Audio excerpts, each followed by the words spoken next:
Welcome to a Celtic State of Mind. I'm John Dykes, and today, once again, I'm delighted to be joined on the Axon Bulletin by Jim Orr and Laura Bradburn. Welcome back. It must be a Friday, because I can see you two guys as the Friday Club. Welcome back. Yeah, another week down. They come around faster than you think. They certainly do. Another week down, Laura, another 4-0 away victory. We'll get into all of that, but obviously we need to discuss the report that has come out, the Scottish FA final independent report into the non-recent sexual abuse in Scottish football. Celtic have responded about 45 minutes ago to the recommendations that the report had. 95 recommendations. Celtic have responded to say that the regret and sorrow to all those affected across Scottish football, including at Celtic Football Club and Celtic Boys Club, something which the independent review acknowledged and welcome, and today we iterate this apology. Celtic will continue to work with the SFA in respect of the recommendations in this report. It's one of these situations that, you know, it's taken 3 years for that report to come along. I can't imagine the emotional heartache that that's caused for those involved, everybody involved. It's a scandal, really, that's been at the heart of the national game for some time.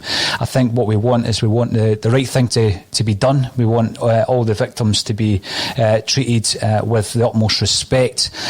And I don't think you'll ever get closure on this. In terms of the victims, they'll never get closure no matter what happens. But it needs to be dealt with. It needs to be aired. The apologies need to happen.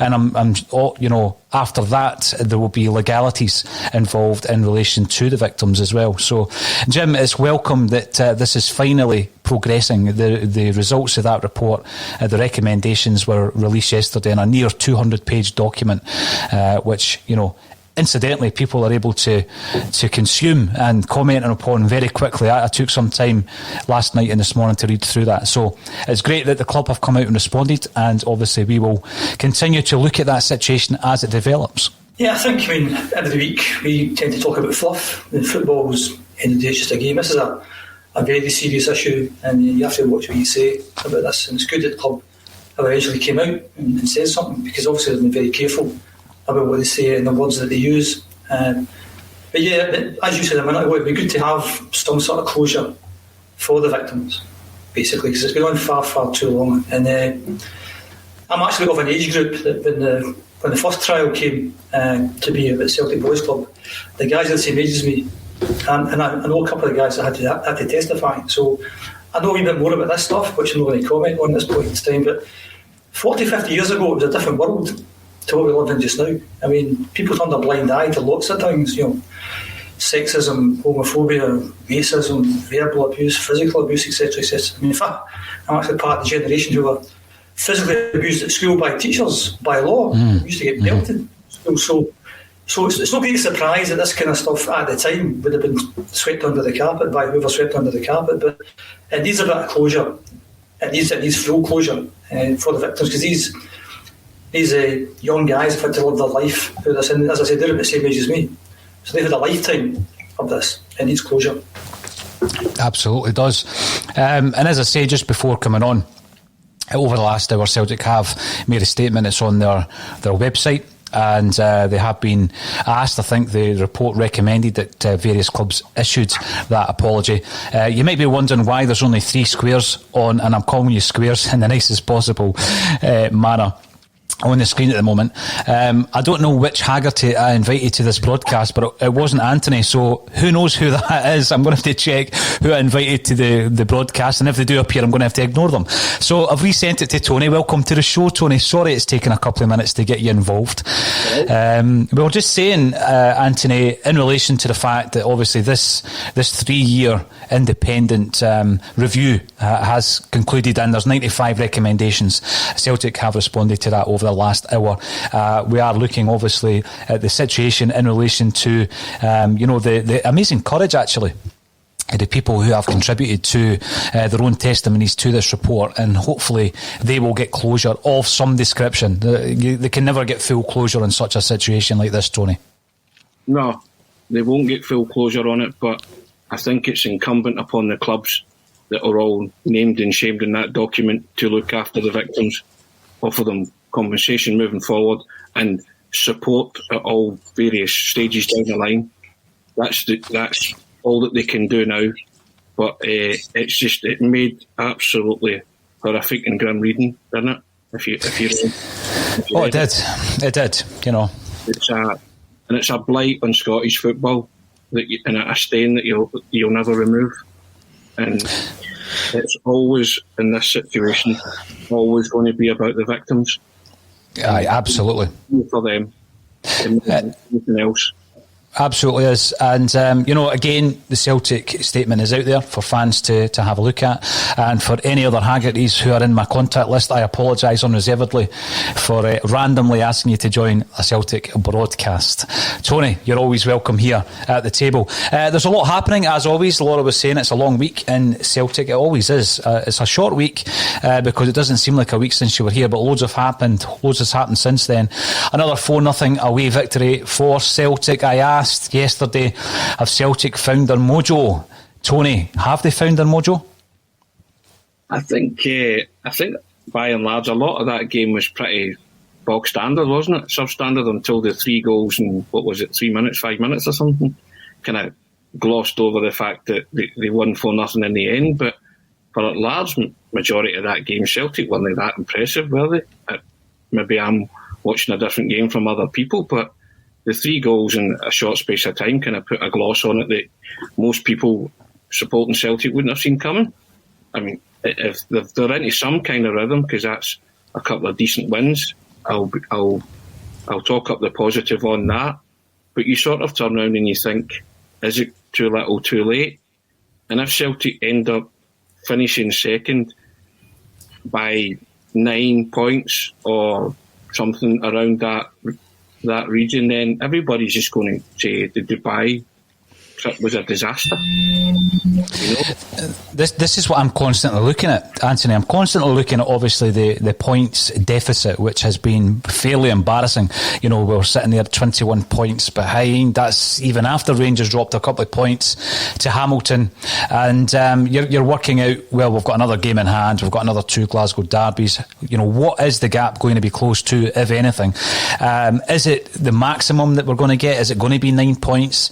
Even then, I think that masks a fairly disastrous season that we're only losing out to 3 games. But then my mind goes back to January, Laura. It goes back to January where we've dropped 12 points. So even if prior to Dubai we lose the game at Ibrox, there's still another 9 points that we've dropped. And then you say, well, architects of our own demise. The Dubai thing is one of many things we've done wrong this season, but it'll be very frustrating if the deficit is only 9 points come the end of the season.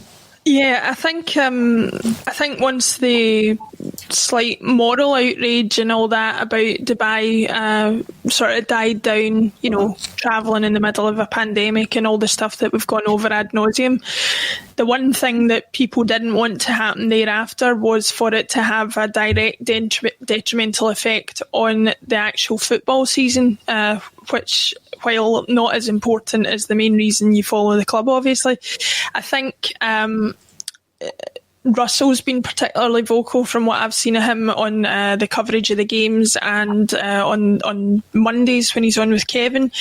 He has said from a wee while back, if it turns out that some of the vital points dropped in January, partly because we had players shielding and all that kind of thing, if that turns out to have a very direct effect on the gap, then it's going to just be all the more frustrating, because as we've seen already, we only needed to put a couple of wins together, and Rangers look as if they, while we're not within touching distance of them yet, they certainly look as if they respond negatively when pressure's put upon them. The only problem we've had this season is that we haven't put that pressure on them as yet. So all we can do from this point going forward is keep winning games, keep moving forward, and keep trying to close that gap.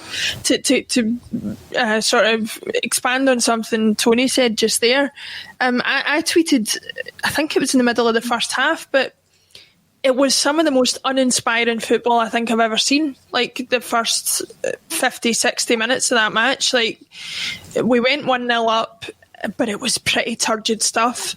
And to be honest, if I was a fan of the opposition, I would feel a bit aggrieved to have come away with a 4-0 loss, because I think we were flattered by it. To be honest, I think we just ended up ironically showing a bit of elite fitness compared to the opposition, and they crumbled in the face of that, and that's what caused us to get 3 goals in 3 minutes or whatever it was. But still, not to complain about a 4-0 win. They're far too few and far between this season, so I'll take it. Jim, on that point that Laura makes, and Anthony, in actual fact, I think, it was the classic game of two halves. But again, that came down to the fact that David Turnbull, I felt, was very well managed in the first half of that game. His impact in the second half, partly due to him moving or swapping along, with Tommy Rogic and becoming more central, really highlights for me just how influential he is in the Celtic side.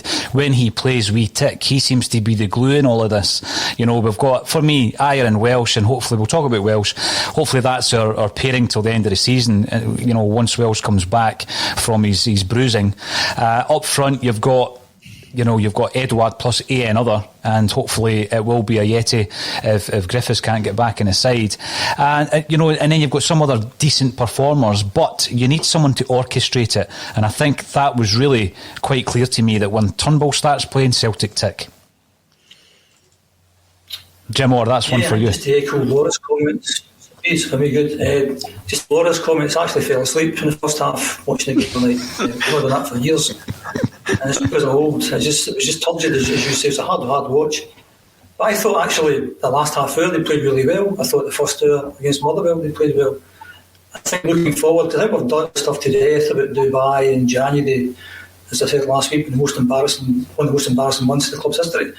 We have to move on from that, because we're just going over old stuff. I'd like to see us put in a few 90-minute performances between now and the end of the season. We haven't done that this season. That would be good. Win every game going in. David Turnbull certainly will be at that. Win the 2 Glasgow derbies quite convincingly. I think that's our aim for the rest of the season. It's still very hard to get enthusiastic about it, because of nothing much has happened with this internal review. So I think until we know a wee bit more about that, I'm still a bit scunnered with the whole thing, because until this season is over, as I've said before, it's a kind of death by 1,000 cuts.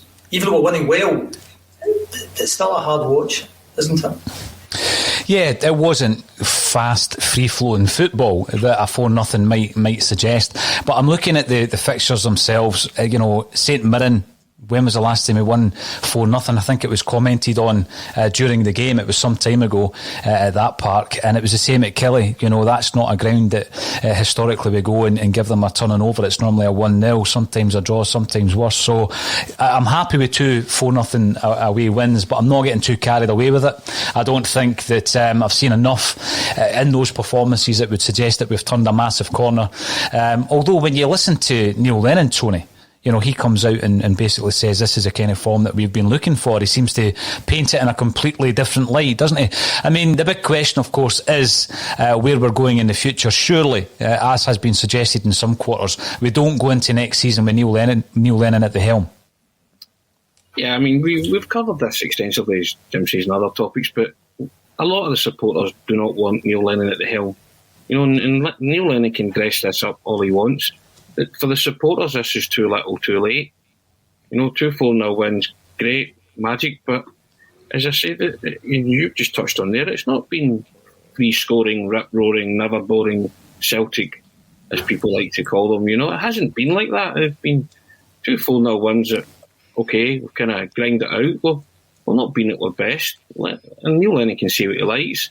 That's not a typical, 2 typical Celtic performances. We'll take it.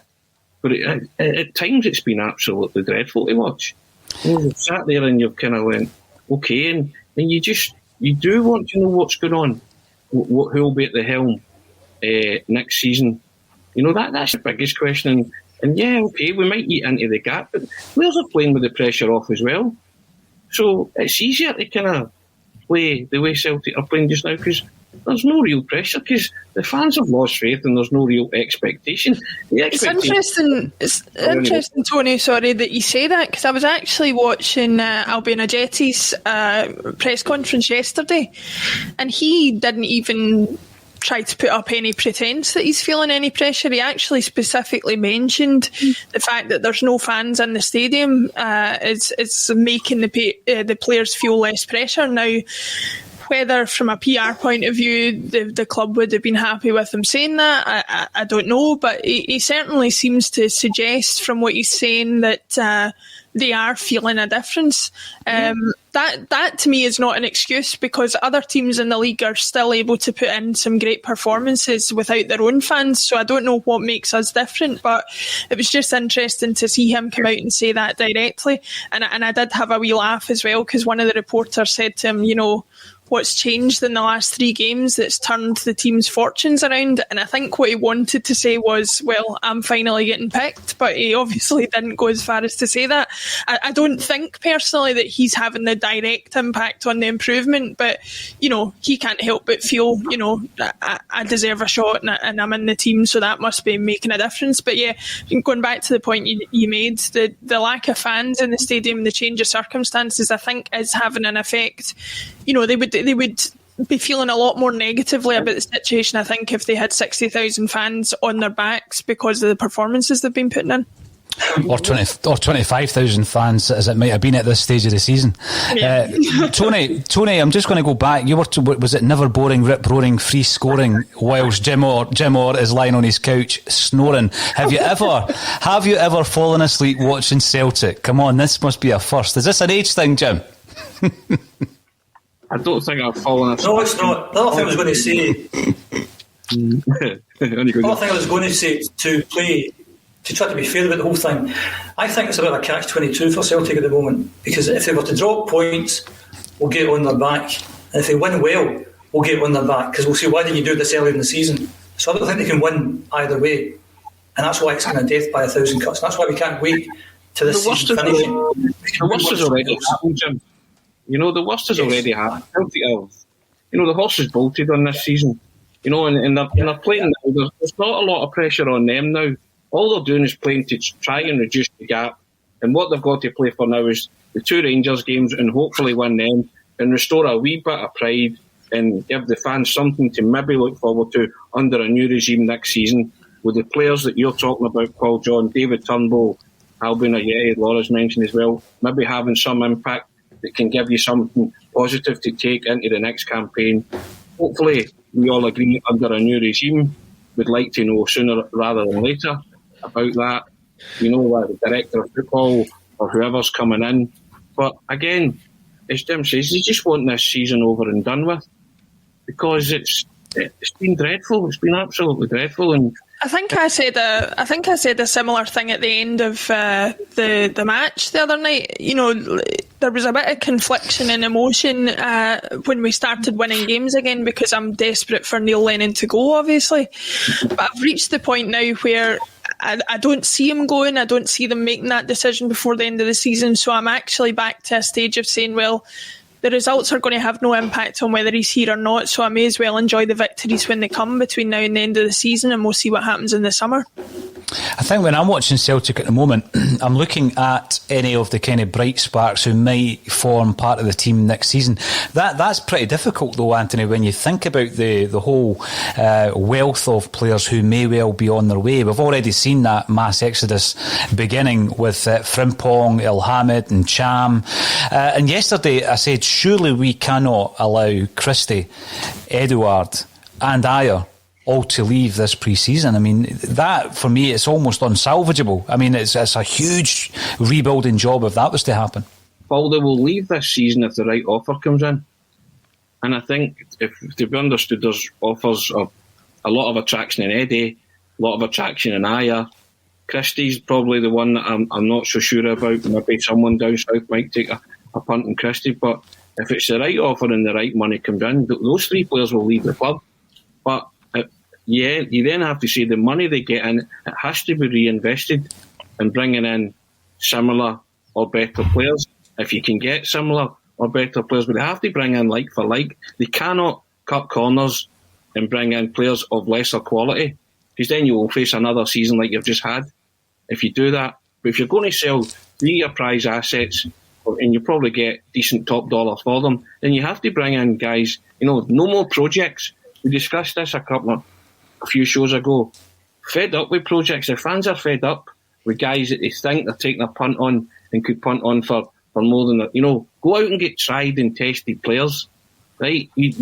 People keep mentioning Ivan Toney, who's been scoring goals right, left and centre for Brentford since he made the move, right? You don't need to be told that boy could score goals. So if you're a goal scorer, you'll score goals at any level. Yeah, the quality goes up, right? But you're a goal scorer. It's what you do. Ivan Toney was a player that was tailor-made for Celtic, yet they never went out and got him, and now they're cursing their luck on that one, So none of these hard luck stories. If they want somebody, they're tried and tested, they think they can do a job, go and get them, because the fans are fed up with hard luck stories. Same with the defender that just signed for Liverpool as well.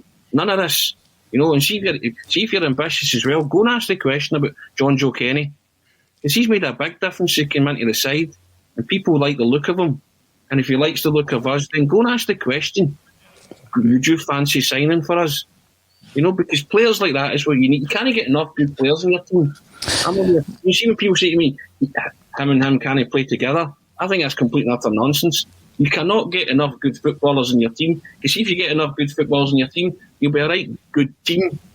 It's no rocket science. Just that one position, specifically, if we focus on that, Tony, like you say, we've got a player here who's come in, he's got the credentials, he's got a calibre about him, and you see the fact that, I've said it time and time again, it gives you more of a balance because it's about defending first, whereas Frimpong was a completely different story. But go back to our first real regular right back in terms of a defender, because the defensive side of Frimpong's game left a lot to be desired, if you ask me, and it's Mikael Lustig. It's Lustig, and since then we've brought in Toljam, we've brought in Maurice Boyer. Frimpong's played quite a few games, so it's a false economy, isn't it, unless you actually go out there and buy the ready-made player. Now what I've seen, looking at the previous workings of Dominic Mackay, is that he does like to increase profits and turnover and then reinvest the profits into the organisation. Jim, do you think that is something that we're going to change our direction? Are we going to have a completely different structure in terms of the signings of players? Because, as Tony says, you just have to look at the amount of loanees that we've actually loaned to other clubs. Just about all of them at some stage was a project, and it's not worked out. How many of these projects have worked out? I think this is when the chartered accountant me comes out. I think one of the things going to be this summer. I think because of COVID, I don't think we'll be signing. I don't think we'll be spending big money on anyone. I don't think we'll be putting anyone big wages. I heard somebody say last week that we might pay something like 7 or 8 million for John Joe Kenny. That's never going to happen. He was on something like 17 grand a week, 20 grand a week. That's not going to happen. I just don't see these things happening. And the point Tony made earlier about getting out and signing the right players and reinvesting, I don't see us reinvesting. I see us, whoever we sell this summer, I think we'll bank half of it and spend the rest of it. And hopefully we've got the right man in place. In terms of Dominic Mackay, I said this last week, I don't understand the planning here. I don't understand the vision, the strategy here. The guy's coming in the summer when the season is started. So I don't know what kind of impact he will make at all in the short term. He should have been in now. As I said last week, Peter Lawes had announced he was going last summer, or someone like him could come in just now and implement the vision and implement the strategy over the next 6 months. I think the summer is a waste of time. So what's actually going to happen, do we think? Do we think nothing's going to happen until this new guy comes in? That would be the folly. So things must be happening behind the scenes just now. And my concern is that who's actually making the decisions behind the scenes? If we have identified and appointed this new guy who, for whatever reason, is not going to take up the job until the summer, he involved in who thinks? Oh dear, I was looking back at the 97-98 season the other day. I was reading Jock Brown's book, because I was looking again at what did Jock Brown actually in terms of his job description, etc. And one of the things he was talking about was that when Wim Jansen had made it clear that he was going to go. And when Jock Brown was trying to plan for the next season in the sort of February, March time, Jansen didn't want to know, wasn't interested. And this is the time you plan for next season. So what kind of planning is getting done just now? I don't know what planning is getting done just now. Nobody's telling me what's getting done just now. Not that I would expect them to tell me. But this is when you plan for next season, not when Dominic Mackay shows up in July, whenever it's going to be. It's just bad planning again. Yeah, absolutely. I would expect, and maybe this is just me being, in terms of my own expectations, Jim, that you've spoken about before. I would expect Celtic to be in liaison with the new man coming in relation to a potential director of football and a potential new manager, and therefore the signing policy thereafter. But it wouldn't surprise me if we did a few bits of business whereby you sell Frimpong for 11.5, you bring in a loanee. Laura, if we were to go down that route, would that appease the Celtic support? I mean, I think we're already sick of the amount of times that we rely on loanees, are we not? I would say so, and it's not even particularly just because of a lack of forward planning. You know, you can't plan too far forward with a loanee, especially if they're only going to be there for 6 months or a season. If you are under any impression that they're going to be leaving, you obviously can't, go on to build a team around them. If we... lots of people are talking about building a team around David Turnbull for the future. The only reason those discussions are ongoing is because we have him on a permanent deal. You wouldn't be having those discussions if he was in on an 18-month loan contract. But the frustrating part of the way that it's managed more for me, and this is to borrow Jim's chartered accountant hat for a minute, even though I am not good with figures whatsoever, but it's the amount of money that seems to be spent on the loans that is a major issue for me. We almost end up treating them like a transfer without the benefit of it. We're in a market now where you have to pay an upfront lump sum just to get the player on loan, and then more often than not you're paying the majority of their wages. You only have to look at Shane Duffy. I mean, regardless of the fact that that's been a disaster in any case, I don't think it's a particularly good way to run a business, spending that amount of money on a loan that is going to end sooner rather than later. I think if the financial aspect of the way the loans are handled was better, then you might be able to excuse it a little bit more. But, throwing money down the drain on top of the fact that these players aren't going to last a long time at the club is a combination for disaster, in my opinion. It is, and again, we've used the loan market pretty well actually in developing a lot of our players. You look at some of the first teamers now in Ryan Christie, the aforementioned, Ayer, McGregor, they've gone away, even Tommy Roderick to a lesser degree, they've gone away on loan and they've come back, having developed and got games in their legs.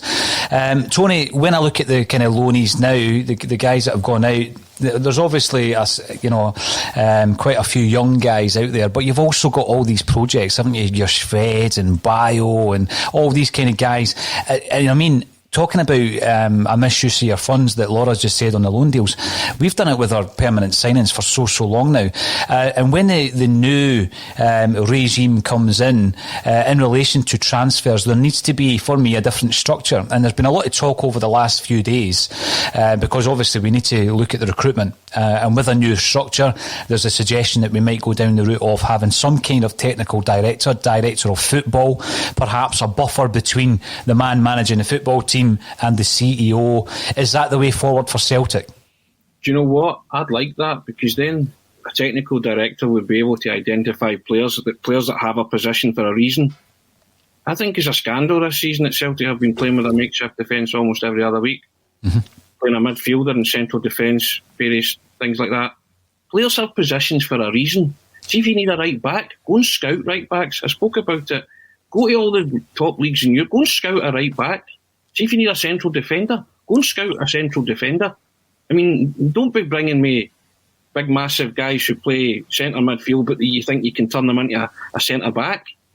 Go and get players. Players have got a natural position for a reason. That's what gets to me. And Celtic this season have mucked about with their defence. Is it any wonder that they've conceded the amount of goals that they have? Because in any given week, you couldn't name the back four. Right? You've got square pegs, round holes, and it's only started to look like a defence recently because you've had Welsh in there, who's a central defender. He's a defender, he knows what he's doing. Right? So, I mean, honestly, I cannot fathom it out that it's taken so long for people at the club, especially on the coaching side of it, to see these things. We've also spoken about how did it take so long for them to realise that Turnbull and Sorrell could actually play. They took the dead rubber against Leo in December for them to say, do you know what, let's give them a run. You watch them at training every day. You watch players. So then it goes back to, what are you teaching them? So hopefully if somebody does come in this director of football position, the first thing that they'll do is identify footballers and identify guys who have a set position for a reason. Right? I mean, it seems so simple, but Celtic are one of the few clubs that haven't perfected that yet and tried various things. I think things always come back to that. Go on, Jim. I was going to say, I think everything comes back to the vision, comes back to the strategy. Yeah. For me, a loan player, why would you want a loan player in the first place? At the moment, we get the back four potentially. And for me, a club like Celtic, we should be minimising the amount of loan players coming in. I don't mind loan players going out to give them experience. And the only way I would entertain a loan player coming in is if we're thinking of buying them at the end of that loan. We're having a try before you buy. But I don't think a club like Celtic should be having lots of loan players coming in. And again, that depends on the vision thing. Because maybe things you mentioned the other week, Paul, about players living in hotels, etc. So we don't understand what a lot of players go through. If you're a loan player, they're only there for a short period of time. So you wouldn't expect them to be as involved, committed, enthusiastic or whatever than the guys who are there long term. So I think a club like Celtic should be looking at loan players. And then, as Laura said, the amount of money that they're spending on them. And then also, that point you've made in the past, Paul, about how much players are getting paid. If you're a permanent player, no names, and earning $8,000 a week, and this loan player coming in who's earning $30,000 a week, resentment straight away. So you have to balance all that, and that's part of the vision thing. You have to have a vision, and that's whether you're going to have a director of football who's a figurehead, who's a technical director, who's a Jock Brown type of general manager thing. Because, again, looking at Jock Brown the other day, again, what he was involved in, very, very complex stuff. So do we expect a director of football to be involved in the same stuff that Jock Brown was involved in? Because if he's not, that will fall to Don Mackay. And will Don Mackay act like Peter Law when it comes to trying to get transfers over the line? So I think that's quite a complex job, that director of football. I think to pick up on what Jim's saying there as well is, to expect Dominic Mackay to come in and do the same job as Peter Lawwell when negotiating with players is, I think, a little bit unfair because Peter Lawwell has come from a financial background. Contract negotiation and finances will be where his strengths lie and where they have always lay. Dominic Mackay doesn't have that background, and so you would have to anticipate that to get somebody to do the job in terms of contracts and finances that Peter Lawwell did, you're going to have to get somebody else in to do that for him while he concentrates on other aspects of the club. Obviously, as CEO, Dominic Mackay will have the overarching view of it all, but you would have to expect that he's going to have to get somebody to come in with expertise in areas that aren't his strength. A director of football coming in, right? How much will Celtic have shelled out on Shane Duffy coming into this season? 4-5 million possibly, yeah? Yeah. You take the 2 million in the wages, right? So You try to tell me that Celtic, you don't even need a director of football, but just somebody in the coaching staff to identify a decent central defender for 4 or 5 million quid. You try to tell me that you couldn't have gone out and signed one, somebody long term who would have made a big difference. But you got Julian for 7 million, right, from France. Okay, so there must be people of that ilk, a Bobo Baldi type. Don't think we paid anywhere near 5 million for Van Dijk when we got him. So yeah, correct, Laura, right. So there you go. So that goes back to your scouting network and what you're, and how you're going about sourcing players, your recruitment. The players exist. So the 5 million quid, 4-5 million bracket we're saying they're going to have spent on Duffy, they must have been able to get a footballer for that, a decent central defender. Now, hopefully some director of football coming in will say, wait a minute, this is the kind of thing you have to stop. You have to eradicate that value for money. Mm-hmm. That doesn't represent value for money. And therein lieth the lesson. Any director of football coming in has to get value for money when we're going for transfers and players. Well, there's three names. And there's 3 names that Celtic were either interested in, as confirmed by, for example, John Kennedy, when he was asked about Filip Benkovic. There's Ben Davis, centre-half. Now, £5 million, there's a package that you could have got Ben Davis, no problem whatsoever, Tony. Mark McKenzie, and we missed out on these 3 centre-halves who could have come in. They're your player, they're an investment. If they perform well, if they perform in Europe, there's a sell-on value to that. We've got none of that with Shane Duffy. We package him up and send him back down to Brighton at the end of the season. It's short-term. Well, and that's what Jim's talking about. I was going to say, Paul, that basically the Shane Duffy was a kind of last-minute panic, and that shows a lack of planning when you're panicking. Mm-hmm. You've named a few players there. I would imagine they've been scouted for a long, long time, and we've just taken too long to get those deals over the line. Yeah. That's the issue, and that's why we keep getting knocked out of the Champions League, because we're too slow. So if you look at what's happened over the past few years, it's easy to pinpoint where some of the big mistakes have been made. And thankfully that person's now going. We need to make sure the person that's coming in is good enough, and also the structure and the vision and the strategy and all that stuff is all in place. Otherwise, we're just going to repeat what we've done before. Mm-hmm. And for me, loan deal, just to kind of finish on that one, for a club like Celtic, should be like a last-minute panic thing. We need somebody now desperately because something unusual has happened, something we hadn't thought was going to happen. Not to bring him in because it's part of the plan. And the nature of bringing in loan players are the ones that were brought in, pay them silly money as well. So that just kind of adds insult to injury. And just to pick up as well, that I've just seen a comment from Mark, who comments quite a lot and supports the channel. He's just said, we're all negative about Duffy in hindsight. From a playing point of view, yes. Like, I think nobody expected him to be as bad as he's been. There's been circumstances that have contributed to that. It's easy to say in hindsight he was a bad signing, but I think what we are talking about here and what we all agree is you don't need hindsight to have seen that the way in which the business was done was bad. Like Jim says, it was a bit of a panic signing. It was far too much money for a loan signing, and it was a situation where, regardless of whether he came in and had an absolutely storming season or not, he was not going to be a player that we could afford in the long term or that we could build on in the long term. The Ben Davis deals are so. I think you say the Ben Davis deal was one that will have, because that's a deal that should have been concluded. Right, no argument about that. I mean, so you said, if these players have been scouted, Jim, right, which I don't doubt that they were, what stopped it? Who stopped it? Mm-hmm. And now, and these are the questions that need to be answered. Right, you've got your theory on who stopped it and why it was stopped, but these players should not be allowed to slip through your grasp if you're acting like a big club or acting with a club with a plan who knows what they're doing in the future. And again, going back to Jim, we keep talking about it. Celtic don't seem to know what they're doing or where they're going or any forward planning. Also, the fact, I also think that you can make a good decision and there's a not so good outcome or there's a bad outcome. And I think the same with Duffy at the time. When you looked at Shane Duffy, 80-odd caps for Ireland, EPL experience, he ticked a lot of boxes. So that was like a good decision. It turned out bad. And you have to look to us to say, well, why did it turn out bad? Was it the shape of the team, or was it these injuries? Whatever it was, but the actual fact at the time, albeit it was like a last minute panic thing, you would think that's the type of player we need. It's not turned out too well. That's due to other factors. Just picking up on the short-term aspect of that Jim brought up and Tony quite rightly said is something we need to eradicate.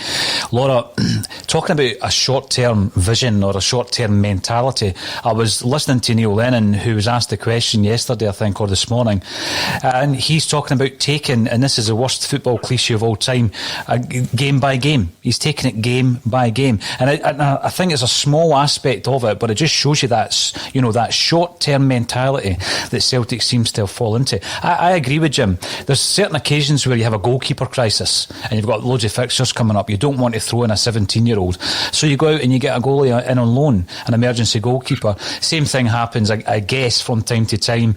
I remember Michael Gray coming in on loan. We brought in quite a few loanees under Matt O'Neill, but it was basically because we were at that situation where it was the last option, not the first option. We've seemed to have fallen into the habit of it being a valid first option, and we need to change that. Yeah, it's one of these situations where you start to behave a little bit like you can afford or you can attract players that you otherwise wouldn't be able to. You have to think that a lot of the players that come to us on loan, Laxalt, for example, I don't know that he would have given up a fight at Milan to come to us unless he thought it was that we were just a stepping stone for him to get back into the Milan team or back into a similar level of team. Now, I know Milan are not in their strongest position as they have been in the last 30 years or so. But, I think we need to stop kidding ourselves that these players are coming for anything other than a chance to get some first team football, to get them back on a footing at the level that they would want to be at. Neil Lennon talking about game by game basis is confusing to me, to say the least, because he was scrutinised in the press conferences for everything that comes out his mouth, but one of the press conferences a couple of days ago he talked about building or what would happen in the next 1, 2, 3, 4 years. So is he taking it game by game, or is he thinking long term? I don't think even he knows, and I think on his part it's wishful thinking to even start thinking long term anyway, because I think if Dominic Mackay has any sense about him, he will have been observing what's going on this season, and if he hasn't already, he'll be making steps to make sure Neil Lennon is not the Celtic manager next season. On that point, I'm going to throw this over to yourself, Tony, the short-term planning. Why then are we, picking a team with Sorrow on the bench and playing, a captain who's given great service to Celtic, who turns 36 in a few months' time? Why not play Sorrow? Why not give Sorrow the games? Give him the experience, the next dozen games or so. Again, I see this as really short-term vision in terms of Neil Lennon and Celtic. Neil Lennon's thinking on that was baffling. Didn't he say that Sorrow was tired? Or he was showing elements fatigue? Yeah. He's had food poisoning, he's had a car crash, he's had... Yeah, but I don't know what's going to happen next. 3 in a row. Was a 36-year-old man coming to the end of his career 3 games in a row. I know.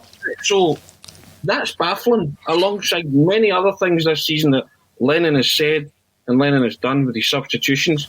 So telling me a young man who's busting to make his mark and impression can't handle 3 games in a week?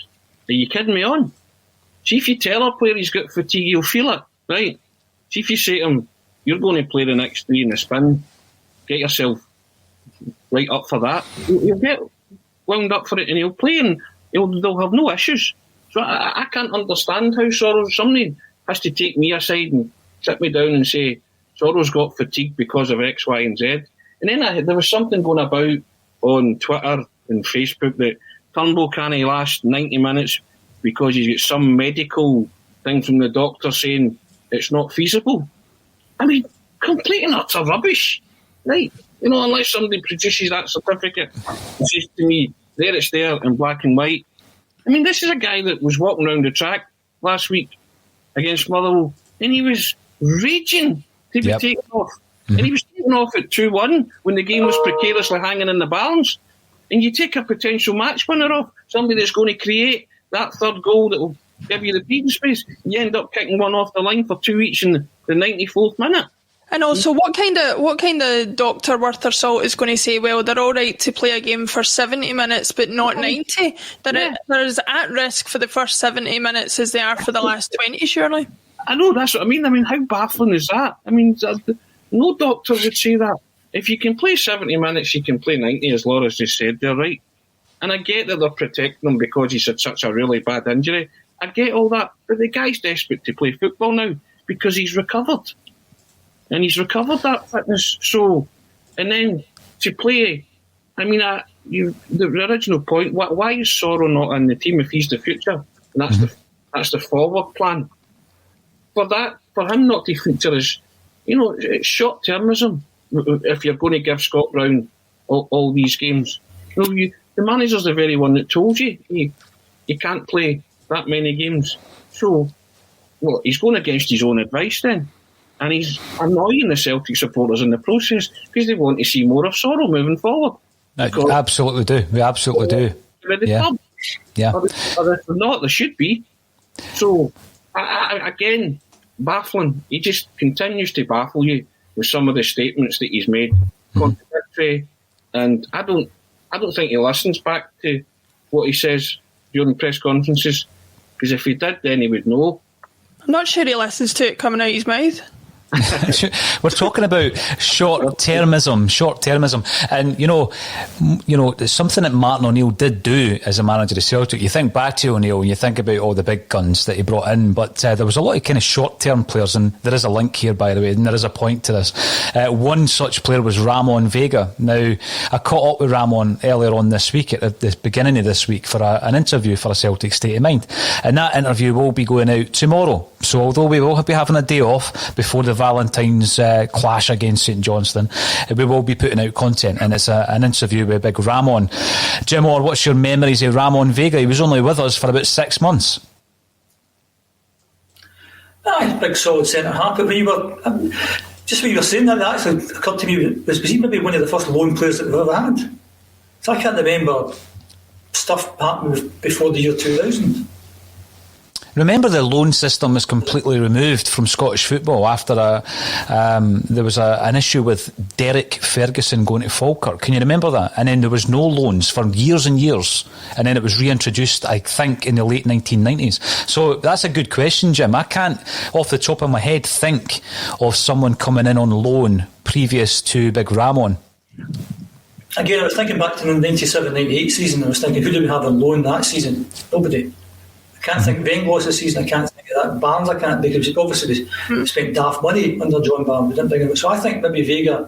Was Tony Warner the goalkeeper? Was he on loan, or was he? Good shout. He came in. There you are. Good boy. Did he not? Well done. Emergency, yeah. Emergency. He came in an emergency loan because we got injured, didn't he, Jonathan Gould? That's a good shout. And he played in the Rangers game. Yeah. The one game wonder. I meant to mention last week. Here's an interesting fact. I was going to mention this last week. What I said a few months ago is how you win a league is two things have to happen. You put as many points on the board as you can, and your main rivals don't put as many points on the board as they can. And when you get back to 90, 95, 96 under Tommy Burns, playing a lot of the best football since the Lisbon Lions, we put 83 points on the board over 36 games. Any other season that wins you the league. The Rangers put 87 on the board. The following season, Rangers put 80 on the board, but we only put 75 on the board. The following season, Wim Jansen, he put 74 on the board, but wins the league because Rangers only put 72 on the board. And that's how we won the league back then. And I thought I'd look back last Friday before we come on, because last Friday, this season, we played 25 games and get 52 points. 97-98 season, exactly the same. Played 25 games, 52 points. The big difference is Rangers has 52 points as well. Hearts has 52 points as well. How exciting was that in February with three teams at the top of the league going for the league? But this has been the season from hell. This has been a disaster. But it's the exact same as it was in 97-98. Interesting fact finish. I think that's the most interesting part of that, which is one of the biggest disappointments, is that when generally we have lost the league over the last 20 years, it's gone to the wire. There's been a real title chase, and you remember winning the league against St Johnstone on the last day. The game against Kilmarnock at Rugby Park, the game against Motherwell at Fir Park, where we lost it on the last day. I think that's the biggest frustration for me, Tony, is we're kind of like seeing this season out with a whimper. Yeah, I mean, I think you ask any Celtic supporter this season, the more or less the concession of the title in January, they can't handle that fact. If you go down on the last day, then you've took it to the wire, you've given it your best shot in circumstances or whatever, you lose it, fine. But I don't think for a minute that starting in August that Celtic supporters didn't expect not to take it to at least the last day. I mean, a lot of the Celtic supporters just thought they would win it. It would be them that would be 20 points clear in January or February or whatever, Mm-hmm. That kind of arrogance and complacency. Not amongst the supporters, but just a general attitude that had maybe pervaded the club.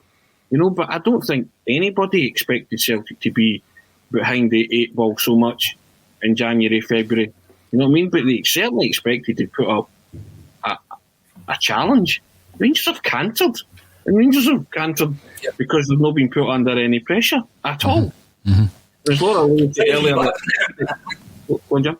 If you back to 97-98, the moment we knew that we'd stopped to 10 was when we scored the second goal against St Johnstone. Yeah. There's 18 minutes to go. 18 minutes, we stopped to 10. They stopped to 10 with 18 weeks to go. Yeah. So there you go. There it is. That's it in a nutshell. To borrow a phrase from Anthony, our journey to the 10 has been ripped asunder. That is exactly what's happened. Ripped asunder. Said that the only one I Ripped No, love it. It's a beautiful phrase, that. Ripped asunder. I'm going to bring this up because Ryan Christie divides opinion within the Celtic support. He divides opinion within the Axom team. Tommy comes in to say, take whatever we can get for Christie. And Danny Harvey, I drive Christie myself. We've got various other comments along those lines. Laura Bradburn, I thought he played pretty well when he came on the other night. He scored a good goal. Neil Lennon said he looked rejuvenated. Is he a player that I think is underappreciated by the Celtic support? Well, he did his kept up my tradition of tweeting about a player, slagging them off right before they do something good, which is exactly what he did the other night. I think he's just another one of these situations with Celtic players where on his day he can be an 11 out of 10. He can change a game, usually with a spectacular goal from outside of the box. But as we've seen far too often, more often than not, they go over the bars more often than they go under it. So I think if he's one of these players where would I like to hold on to him and hope that under another manager he would fare better? I would think so, but if he went out the door with Lennon at the same time, I wouldn't be too disappointed. I would just want a decent bit of cash for him, or at least some sort of situation we have with other players going forward where we get a decent cut of any future transfer fees.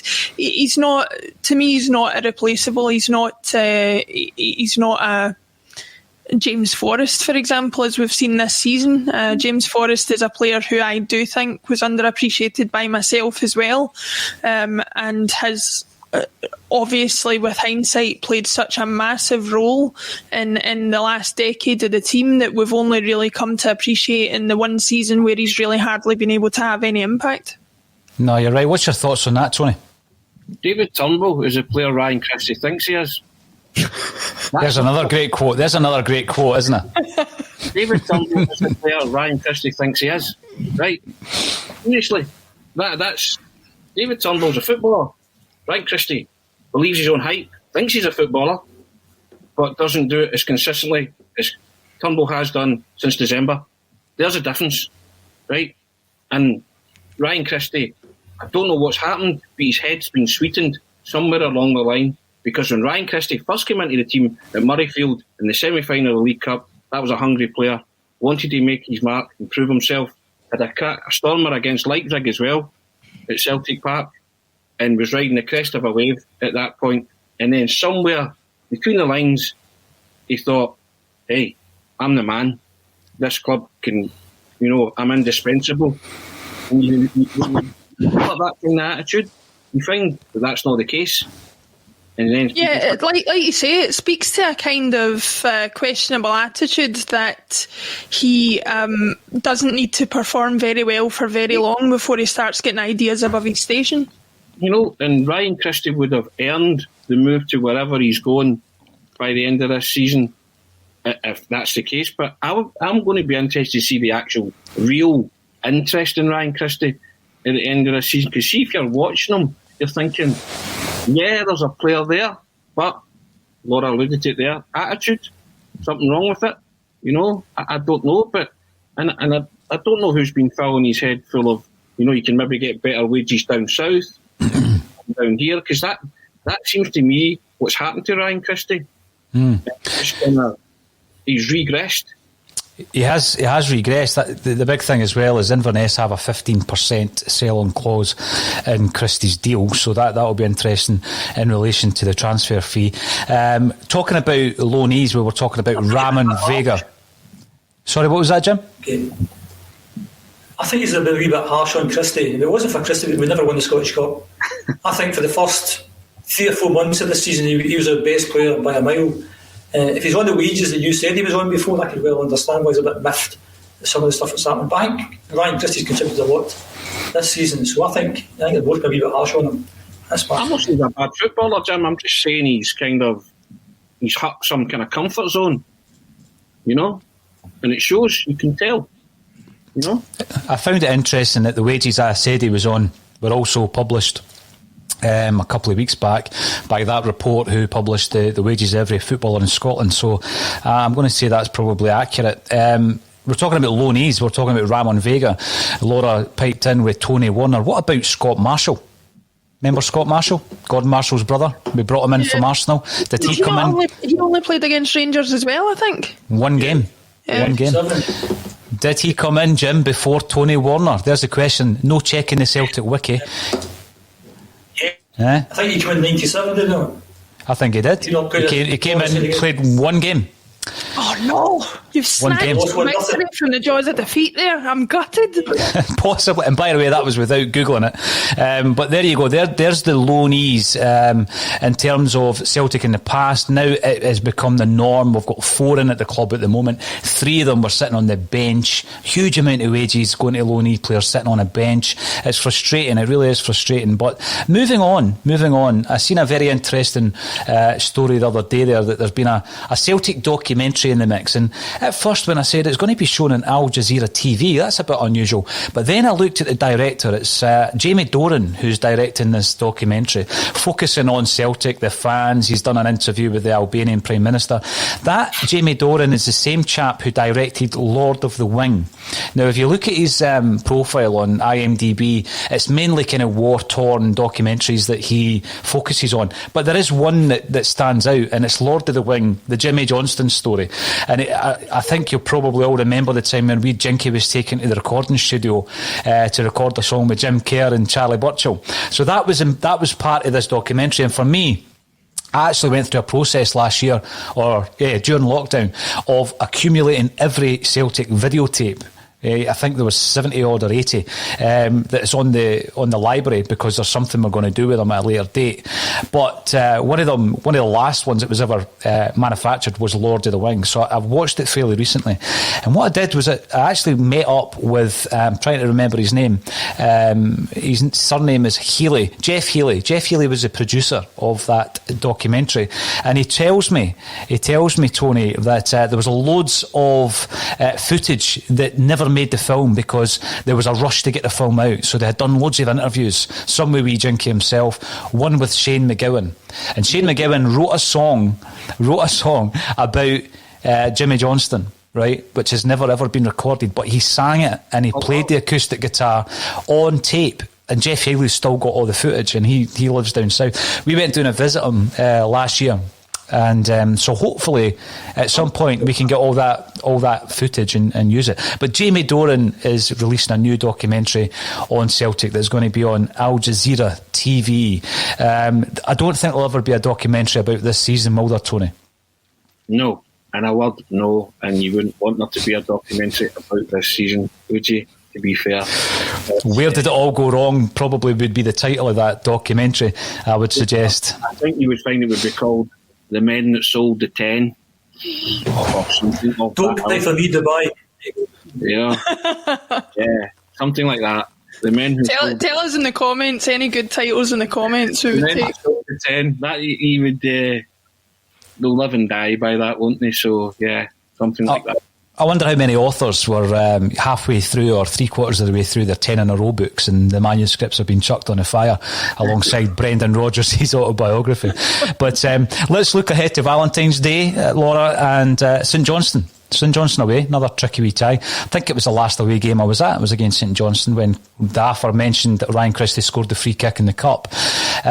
Tricky game, away from home. Yeah, Perth's not necessarily a place you want to be in Valentine's Day, but you've got to take what you can get, I suppose. I think it's going to be a difficult one. I think all the games are difficult for us these days. You just never know what team's going to turn up. I would hope that we can put in a slightly better first half performance than we did the other night against St Mirren. But as Natasha alluded to the other day, you are concerned because there are some very easy ways in which teams can sort of figure us out, if you like. Just need to press us, not give us too much time, make sure supply doesn't get to Eddie, and you've kind of sorted it out. So you hope from that point of view that they haven't clocked on to that, and that we're able to build on what we've been doing the last few weeks. I would like to see a Jetty given another run out. I would like to see Turnbull get full 90 minutes if he can. I would personally want to see Sorrell back in the team instead of Scott Brown, because personally, unless he gets abducted by aliens, that's the next thing that's coming. I don't see any reason why he can't be in the game. What about yourself, Tony? I mean, we've not had it easy this season against St Johnstone. I remember the game away from home. It was a cagey affair, as many games have been. Substitutions changed the game. Griffiths opened the scoring with a header. And then at Celtic Park, it was one of the games where we've dropped points. Do you think this run of form, if we can call it that, will continue on Valentine's Day? 4-0. Heaven is a place in Perth. So you just don't know what Celtic team is going to turn up, do you? Let's be honest. And Callum Davison has got St Johnstone playing very well, so it's going to be a tough one. And they've made a habit of making life tough up there for Celtic, so you alluded to the Griffiths and Klamala game where it was a stick on 0-0 until the substitutions were made and you were bailed out a big hole that day. I mean, so as early as that in the season there was things going on. You got away with it that day. You got away with it at Tannadice when the Jetty scored a late goal as well. So, it's not been plain sailing for Celtic at any kind of stage this season. So I expect another tough game against an opponent who they're well drilled, play well, and they say Callum Davison's doing a right good job. So we couldn't predict the score, let's put it that way. It's very difficult. Yeah, I'd like to see a Jetty play. I'd like to see them play the way, as Jim was saying, the way they played for the first hour at Motherwell and for the last half hour at Paisley the other night. Can they piece this together and play like that for 90 minutes? Let's see. Let's hope. Here's hoping. We'll be covering the game, of course, as we always do on a Celtic State of Mind. Jim Orr, final words. What's your thoughts on Valentine's up in Perth? I would echo Belinda Haggerty there. I said 2-1 last week and it was 2-1. We'll go 2-1 again. Tight game. It may well have been Belinda Haggerty who I invited originally to this broadcast, but thankfully Tony joined us.